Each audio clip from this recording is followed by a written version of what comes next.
Victor the extraterrestrial Wembanyama. Wee woo.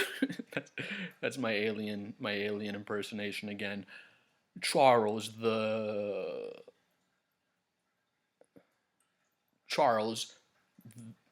I think he has a nickname. I don't know what his nickname is. We're just gonna call him. We'll call him the bowling ball for this video. Charles the bowling ball Barkley. Who was better at the basketball in their second year? Um, I know a lot of people, I guess myself included. I'm 31. A lot of people watching basketball now weren't exactly born when Charles Barkley was playing, and they think he just sits around and sits on his ass and just talks crap about people all day, just talks crap about current NBA players. And if you're someone that says that, you're 100% right because he definitely does do that. But there was a time when he was very good at the basketball. Um, his second year included, he was already good. Really, his third season was when he really just exploded and became a superstar style player. Um, I'm sure people would probably clown this comparison if you don't know about how good Charles the bowling ball, we'll call him the bowling ball, Barkley was back then. But people, I heard it when Zion Williamson came out. People were making the comparison. Zion Williamson to Charles Barkley. And I know people were clowning Charles Barkley, maybe not exactly to his face, but people on the internet saying, "Oh, Barkley's a bum, this and that." Zion's gonna be way better than Barkley, blah blah. Zion can do freaking 360 windmill dunks and this and that. Um, and now, if you look through Charles Barkley's career stats, here's just some. I know this is not a career comparison. We're just gonna compare their second seasons, but Barkley 20 points, 13 rebounds, 23 points, 14 and a half rebounds, 28 points, 12 rebounds, 26 points, 12 and a half rebounds, 25 points, 11 and a half rebounds, 27 points, 10 rebounds. Um, those are all back to back to back to back seasons. If you said Zion's going to have those types of numbers now, people probably laugh at you. You know, the point of that's not to rag on Zion, but the point is just to kind of open people's eyes to how good Charles Barkley was as a player. He did win an MVP in his heyday. So let's show Chuck some respect, even though he is a troll and he acts like a clown on TV a lot. I think he's funny as hell. I like Chuck, but some people are put off by his personality and they don't show his game respect because of that. But I'm non-biased over here, so we're gonna have to compare just numbers to numbers. All right, let's get started. What I always start off with, one of the most important stats you have to factor in when you're comparing anything is the minutes per game. So Wemby, 33 minutes per game so far this year. Barkley was playing 37 minutes per game his second year. So Barkley has the four more minutes per game. So not a huge difference, but that's a factor. Field goal attempts is another thing that you have to factor in. Barkley had 13 field goal attempts per game his sophomore season. Wemby is taking 19 field goal attempts per game. So yeah, Wemby's getting way more shot attempts, 6 more shot attempts per game. So that's a big factor that you have to consider there. All right, let's come down to the points per game. Charles' second season, 20 points per game. Victor's second season, he's averaging 25 points per game. It's 24.7, but we'll just give him the 25. So Victor's ahead by 5 points in the points per game. We're going to have to give Victor the check there. Again, I'm a lifelong Spurs fan. I love the Spurs, but it's a non-biased comparison we're going to be making. So, with that being said, yeah, Victor's at the 5 more points per game. Again, Charles is playing the 4 more minutes per game, so we'll factor that in. But again, Victor's taking he's taking the 19 field goal attempts per game. Where again, Charles was only taking, let's see here, Here we go. Charles is only taking 13 field goal attempts per game. So with Wemby taking the 6 more shots per game, he's only averaging 5 more points per game than Charles Barkley. So to be fair, if you gave Charles Barkley those 6 more shots per game, I'm sure he'd be averaging probably closer to 25 points per game. To be fair, if you look at how his career went on, the next season he averaged 23 points, then 28, 25, 25. So once he did start getting those field goal attempts, he was showing those kinds of numbers. But it is what it is. Wemby have the 5 more points per game, so you have to give him the check there. But again, we are factoring in the field goal attempts they were taking.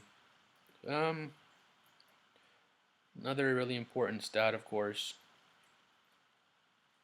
if you see right here, field goal percent per game for Chuck's second season, 57% per game, where Wemby's at 47%.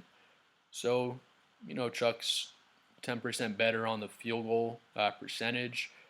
Um, he did actually have a 3-point shooting percentage. Chuck was 22% from three, so he was taking, I guess, a little bit of threes, not a ton of them. Looks like he was attempting 1 3 per game. So I mean, he was shooting them a little bit. Of course, Wemby's taking 9 threes per game, so the game is totally different now. That's why it's hard to compare players from these eras. But yeah, I mean, Barkley was putting up the 1 3 per game, but wasn't really changing his field goal percentage so much. Whenever I make these Wemby comparisons, people like to make the point Wemby is 7'5". He should be in the paint, dunking on people, this and that. He just can't handle the physicality of being in the paint all the time yet. He can handle the physicality of the league. He's doing fine, but he's just not built to be in the paint all the time. I don't think he'll ever be that kind of player. He's going to be a finesse big man. He's going to learn his hook shots and this and that. And, he's just going to be a finesse style big man and be dominant, just being that finesse style. And he's still going to have his three-pointer. He'll probably cut back. I don't think he's going to shoot 9 threes per game his whole career. He'll probably cut back to maybe 5 or 6 attempts per game, just depending on how hot he is that game. But, with that being said, Barkley's 10% ahead on the field goal percentage. He's just a beast in the paint. Again, people clown on Barkley just because of his sports takes and whatnot, and he's always clowning around. And again, I think he's funny as hell. I love Charles Barkley, but with that being said, he was a freaking beast down there. 6'6". Everyone's pretty much bigger than him, but he was just a wrecking ball down there. Just dunking on people, getting all sorts of finishes inside, and he just had a beast of a power game in the post. But yeah, field goal percentage goes to Charles Barkley by a large margin. Okay. Let's see, free throw percentage, 68% free throw percentage for Barkley. Wemby's at 87 off the top of my head. Yeah, 87% from the free throw line. So Wemby's got him by a large margin on the free throw percentage. Again, to be fair to Barkley, he was not a bad shooter. His free throw percentage got better as time went on. He was 76% the very next season. So to be fair, I think in today's day and age, I don't know if Chuck would be above 85%. I don't know if he'd be quite as good as Wemby is on the free throws, but I do think he could be an 80% free throw shooter if he was really working on that as he was growing up. But again, back in that was 85-86, Barkley's second season. Back then, big men still weren't really working on jumpers so much. If you were born after 2000, when you're one of those big men, then you probably worked on your jumper growing up. It's becoming just more and more normal to see people 7 foot plus coming into the NBA and having a 3-point shot, being good at free throws. In my opinion, there was never any excuse to not be good at free throws. Besides big men just not really working on their jumpers. Back then at that time, it was just not something they even would think about to work on in their game. They're just working on post moves all day and just, I don't know, just getting stronger and just training in a different way, not really focusing on the jump shot. But with that being said, yeah, Wemby's got him on the free throws. No surprise, Wemby's going to be probably one of the best free throw shooting big men of all time by the time it's all said and done. All right, on to the rebounds. 10.7. We'll just give Wemby 11 total rebounds, where Chuck had 13 total rebounds. Um, just pretty crazy, honestly, averaging 13 rebounds per game in his second season. So 20 points and 13 rebounds, just beast numbers. We have to give Barkley the check on the rebounds. He's a good 2 rebounds ahead of Wemby in that area. 3.7 assists for Wemby, 3.9 for Barkley. I'll basically call it a tie. We'll give Barkley the check. He is 0.2 assists ahead of Wemby. It's not a big difference, but just to be non-biased, we'll give Barkley the check in the assist, even though it's just a small difference. 2.2 steals, 1.6 blocks for Charles Barkley, 1.1 steals and 4 blocks for Wembanyama. Wemby's probably going to average 4 blocks or so per game, if not even more by the time the season's over. If you can see one of my previous videos, I had made a comment. I don't know if anyone's ever averaged 4 blocks or more per game, which probably sounds ignorant to the more old school NBA fans. I went back and fact checked myself. No one's averaged 4 blocks or more per game. I think it was since the 85-86 season, but before then there have been like 15 plus dudes that have done it. Not all different guys, but 15 plus different seasons where guys have averaged 4 or more blocks per game. If you haven't heard of Mark Eaton, he's all over that list. He was the leading shot blocker for an individual season of all time, and he had freaking 5.6 blocks per game average in one season. So that's just crazy. Off topic, just talking about shot blocking, but back onto the topic. Wemby has the 4 blocks. Chuck only has the 1.6. So we have to give Wemby the big nod on shot blocking. 1.2 steals for Wemby to the 2.2 steals for Barkley. So we have to give Barkley the big nod on the steals. He had twice as many steals as Wemby, where Wemby has, twice as many blocks per game as Chuck. But again, Charles Barkley was honestly like one of the all-time great defensive players, especially for his size. If he was 7 feet tall, even if he was like freaking 6'10", he was already one of the best defensive players of all time and an all-time great in the game at 6'6". But yeah, he was just so athletic, just so strong down there. To average 2.2 steals and 1.5 blocks at 6'6" is just pretty incredible, even for today. Again, back to the Zion comparison. Not to hate on Zion again, I don't think it's too late for him to get his health right.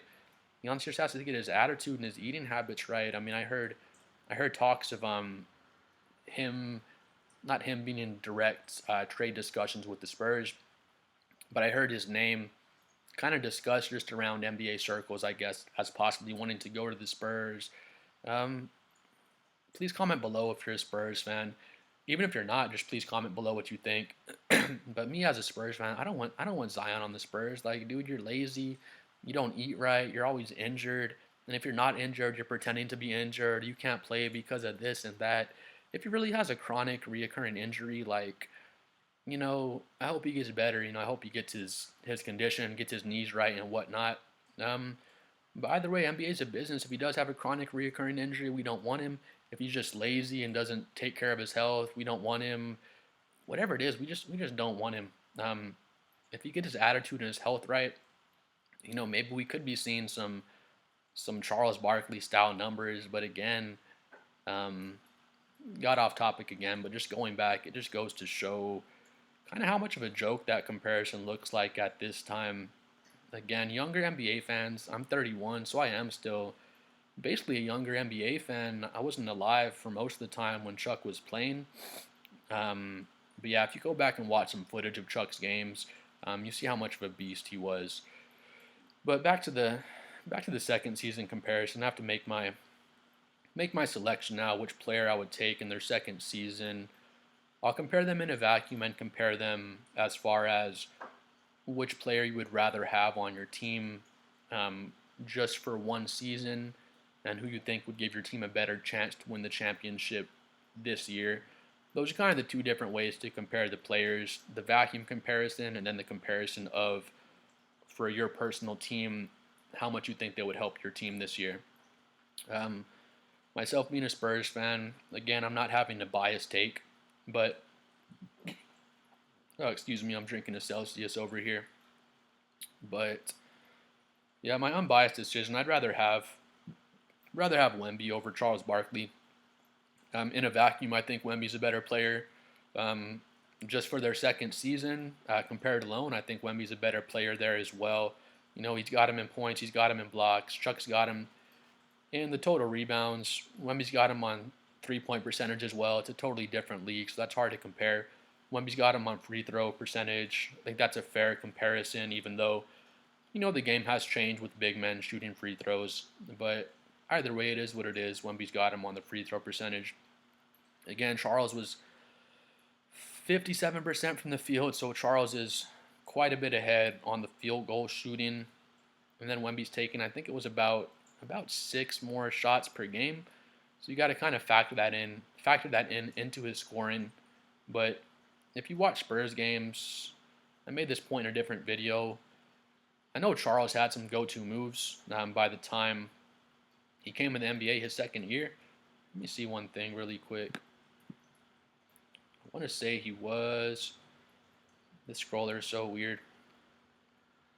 I'm not seeing his age here, but I want to say that Barkley was. Let me see. I think it has it over here.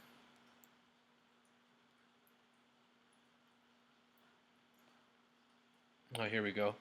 I'm so sorry. I don't know why this bottom page is giving me so much trouble scrolling. But yeah, second season he was 22. He's just 1 year older than Wemby, so I say it's a totally fair comparison age-wise. But again, I think Wemby's just the better player in his second season in a vacuum, and I think he's also the better player. Just as far as me being a Spurs fan, he gets us closer to a championship this season than we would be if we swapped out Charles Barkley, you know, hypothetically for Wemby at this point in time. Please comment below what you think as well. Who's a better player in a vacuum?